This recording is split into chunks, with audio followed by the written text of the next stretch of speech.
Sa ating balita, inaasahan ang pagpapalakas pa ng ugnayan ng Pilipinas at United Arab Emirates sa working visit ni Pangulong Ferdinand R. Marcos Jr. Nakatakdang dumalo ang Pangulo sa Abu Dhabi Sustainability Week at dalawang mahalagang kasunduang pang-ekonomiya at depensa ang inaasahang magpapatibay ng ugnayan sa pagitan ng dalawang bansa. May report si Clazel Pardilla. Dumating na si Pangulong Ferdinand R. Marcos Jr. sa United Arab Emirates para sa kanyang isang araw na working visit sa imbitasyon ni UAE President na si His Highness Sheikh Mohammed bin Zayed Al Nahyan. Makasaysayan ang pagbisita ni Pangulong Marcos sa UAE. Ito kasi ang kauna-unahang pagdalaw ng Pangulo ng Pilipinas 2008. Lumapag ang presidente bandang alas 11 ng gabi sa Al Bateen Airport sa Abu Dhabi. Mainit siyang sinalubong ni UAE State Minister na si Said Al Hajeri.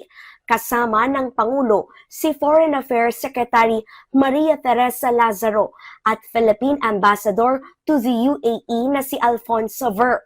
Dadalo ang Pangulo kasama ang iba pang world leaders sa Abu Dhabi Sustainability Week.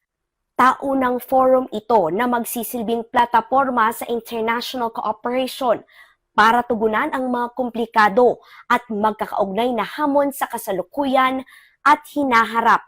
Sa kanyang departure statement, sinabi ng Pangulo na aktibong lalahok ang Pilipinas sa mga talakayan na may kaugnayan sa mga pandaigdigang isyu.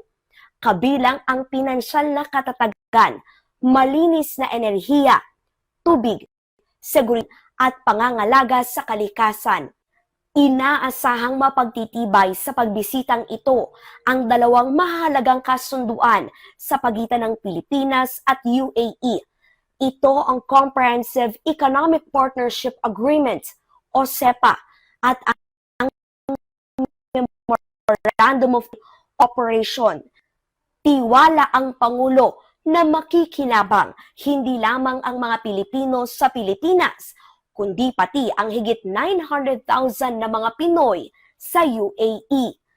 Clazel Pardilla para sa Pambansang TV sa Bagong Pilipinas.